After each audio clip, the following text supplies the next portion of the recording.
Magandang umaga mga kataktika. Ayan. Ang topic natin today under key component of marketing ay promotion. Under promotion, narito ang influencer ecosystem and advocacy program, experiential and immersive marketing influencer and community building and user-generated content. Ano nga ba ang promotion? In marketing, promotion refers to any type of marketing communication used to inform target audience of a relative merits of product, service, brand, or issue persuasively. Sa marketing, ang promotion ay tumutukoy sa anumang uri ng komunikasyon na ginagamit upang ipaalam sa target audience o target market o mga mamimili kung paano papakinabangan ang isang produkto, serbisyo, brand o tatak o sapin o solusyon sa isang nakakahalina o nakakainganyo na pamamaraan at pananalita. It helps marketers to create a distinctive place in customers' mind. It can be either cognitive or emotional root. Tumutulong ito sa mga nag-aalok na lumikha ng isang kakaibang pwesto o puwang or espasyo sa isipan ng mga customer o merkado. Maaaring ito ay isang pagbibigay kamalayan o emosyonal na pamamaraan upang lumikha ng matinding damdamin na mag-uudyok sa isang mabilisan at favorable na pagkilos. The aim of promotion is to increase brand awareness, create interest, and generate sales or create brand loyalty. Layunin ng promotion na dagdagan ang kamalayan sa brand o tatak ng produkto, serbisyo o solusyon, lumikha ng interes, magpaangat ng mga benta o lumikha ng pagiging tapat sa brand, tatak ng produkto o serbisyo upang paulit-ulit na tangkilikin ang mga produkto o serbisyo ng mga mamimili o ng merkado. It is one of the basic elements of the market mix, which includes the 6 P's, such as product, price, place, promotion, people, and process. Isa ito sa mahalagang batayang elemento ng market mix na kabilang ang 6 na P tulad ng produkto o product, price, presyo, place. Ito yung lugar kung saan pwedeng bumili ng mga produkto, promotion, pagpapakilala ng produkto o serbisyo, people o mga tao na involved, at process o proseso kaugnay sa serbisyo o produkto na inaalok ng isang kumpanya o ng isang nagninegosyo. Promotion is also one of the element in the promotional mix o promotional plan. Ang promotion ay isa rin sa mga elemento ng promotional mix o plano sa pagpapakilala ng mga produkto o serbisyo. Ito ay ang pagpapasimula, pagpapakilala, pagtataguyod at pagpapaunlad ng serbisyo o produkto upang mapalago ang sales revenue ng isang kumpanya. Promotion include a personal selling, advertising, sales promotion, direct marketing, publicity, word of mouth, and may also include event marketing, exhibition, and trade show. Kasama sa promotion ang personal na pagbibenta, advertising, sales promotion, direktang marketing, publicity, word of mouth, at kasama din ang event marketing, exhibition, at trade show. Number 1, personal selling is a direct interpersonal communication process where a sales representative interacts with potential buyers to understand their needs, provide product information, address concerns, and ultimately persuade them to make a purchase. Ang personal na pagbebenta o personal selling ay isang direktang pakikipagtalastasan o pakikipag-usap sa pagitan ng isang kinatawan ng negosyante o kumpanya, ito yung tigapagbenta, at ng mga potensyal na mamimili upang unawain ang kanilang mga pangangailangan, magbigay ng impormasyon tungkol sa produkto o serbisyo, tugunan ang kanilang mga alalahanin at sa huli, makapanghikayat na bumili o tangkilikin ang kanilang mga produkto o serbisyo.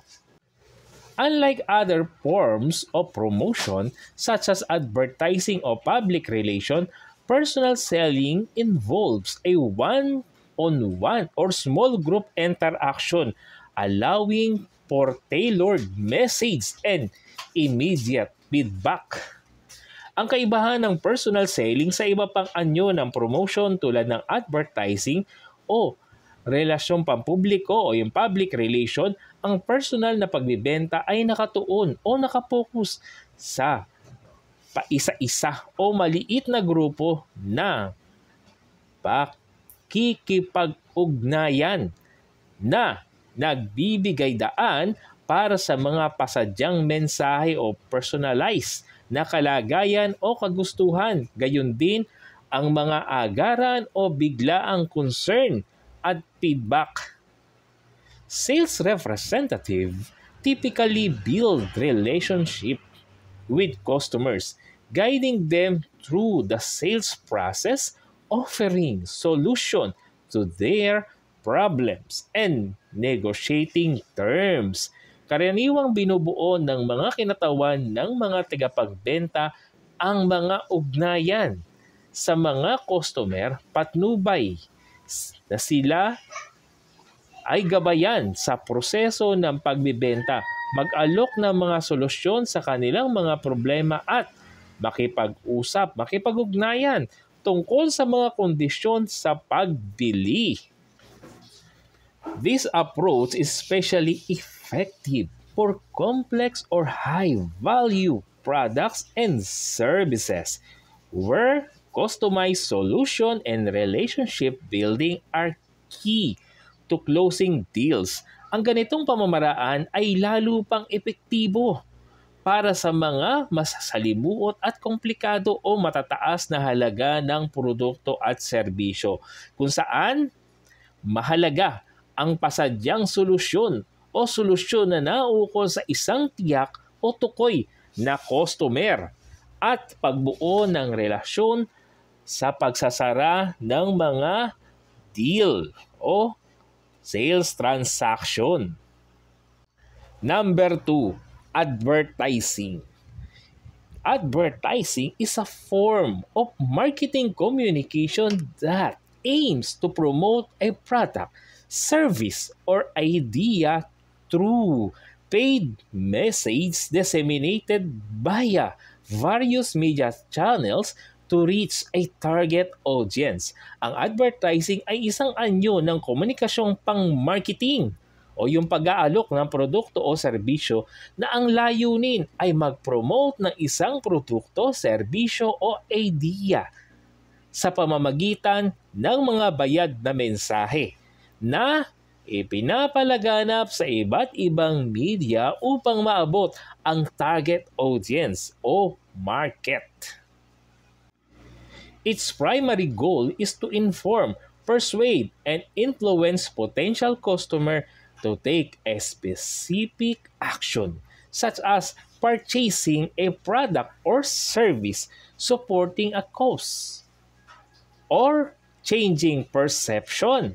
Ang pangunahing layunin nito ay ma-inform o mapaniwala o maengganyo at maimpluwensyahan ang potensyal na mga customer na kumilos ng isang tiyak na aksyon tulad ng pagbili ng produkto o serbisyo, suportahan ang isang layunin o baguhin ang kanilang mga pananaw. Advertising strategies typically involves creative concepts, compelling visuals, and persuasive language to capture attention, evoke emotions, and drive desired behaviors. Karaniwang kasama sa mga estratehiya ng advertising ang mga malikhaing konsepto, nakakakumbinsing visuals at nakakaingganyong mga wika upang maakit ang pansin ng mga audience, pukawin ang emosyon at tumugon ng pabor at naayon sa ninanais na mga pagkilos. Through strategic placement and repetition, advertising seeks to build brand awareness, enhance brand image, and ultimately drive sales or achieve other marketing objectives. Sa pamamagitan ng isang mabuting pamamaraan ng maayos na pagkakalagay at muling paggawa, layunin ng advertising na palakasin ang kaalaman sa brand o tatak, mapabuti ang imahe ng brand o tatak at sa huli, mapabili o maabot ang iba pang mga layunin sa marketing. Number 3, sales promotion. In marketing, sales promotion is a strategy aimed at stimulating immediate sales by offering incentives or inducement to customer or distribution channel. Ang sales promotion ay isang estratehiya sa marketing na layuning magpakilos ng isang agarang benta sa pamamagitan ng pag-aalok ng mga insentibo o pag-uudyok sa mga customer o mga channel ng distribution na mabilisang tangkilikin ang mga inaalok na produkto o serbisyo. Unlike advertising which focus on long-term brand building, sales promotion provides short-term incentives to encourage purchasing or other desired action. Hindi katulad ng advertising na nakatuon sa pangmatagalang pagpapalakas ng brand o tatak, nagbibigay ang sales promotion ng mga pansamantalang insentibo upang mag-udyok ng pagbili o iba pang nais na mga aksyon at pagkilos. This promotion can take various forms such as discounts, coupons, contests, sample, or buy one get one offers. Maaaring magkaroon ang mga promosyong ito ng iba't ibang anyo tulad ng mga diskwento, coupons or coupon, paligsahan, sample o mga buy one get one na offer. The primary goal of sales promotion is to increase sales quickly, attract new customers, retain existing ones, or encourage repeat purchases.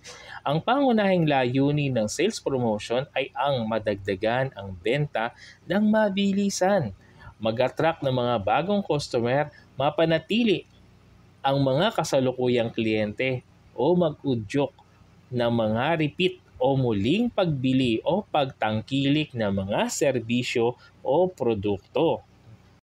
Effective sales promotion strategies are designed to create a sense of urgency or excitement, driving consumers to take immediate action and resulting in boost in sales volume within a specific period. Ang epektibong estratehiya ng sales promotion ay binubuo upang lumikha ng pakiramdam ng kahalagahan o kapanabikan sa mga damdamin ng mamimili na nagtutulak na kumilos agad at nagre-resulta naman sa pag-angat o pagdami ng benta sa loob ng isang tukoy o tinutukoy o tiyak na panahon katulad ng monthly, quarterly, semi-annual, or annually. Number 4, direct marketing. is a marketing strategy that involves communicating directly with individual customers or target audience through various channels such as email, direct mail, telemarketing, or SMS. Ang direct marketing ay isang estratehiya sa marketing na naglalaman ng pakikipag-ugnayan ng direkta sa mga individual na mga customer o target na audience sa pamamagitan ng iba't ibang mga channel tulad ng email, direktang pagpapadala ng mga sulat, telemarketing, or SMS. Unlike mass marketing approaches, direct marketing focuses on personalized communication tailored to specific customer segments or individuals. Hindi katulad ng mga pamamaraang malawakang marketing, nakatuon ang direct marketing sa personalisadong komunikasyon na naayon sa partikular ng mga segmento ng customer or individual. The goal of direct marketing is to establish direct connection with customers, deliver targeted messages, and prompt immediate responses, such as making a purchase, requesting information, or signing up for a service. Ang layunin ng direct marketing ay itatag ang direkta na ugnayan sa mga customer, iparating ang mga target na mensahe at magbigay ng agaran na tugon tulad ng pagpupursige ng pagbili ng mga produkto at paghingi ng impormasyon o pag-sign up para sa isang serbisyo o produkto. By leveraging customer data and employing segmentation techniques, direct marketing aims to deliver relevant offers and content to recipient, ultimately driving engagement, fostering customer relationship, and generating measurable result in terms of sales or conversions. Sa pamamagitan ng leveraging or pakikinabang sa paggamit ng data ng customer at pagpapatupad ng mga teknik sa segmentation, layunin ng direct marketing na maghatid ng kaugnay na mga pag-aalok at nilalaman sa mga tatanggap. Sa huli, nagtutulak ng pakikilahok, pagsulong ng mga relasyon sa customer at paglikha ng mga sinusukat na resulta sa anyo ng mga pagbibenta at pag-convert ng mga sales into collection.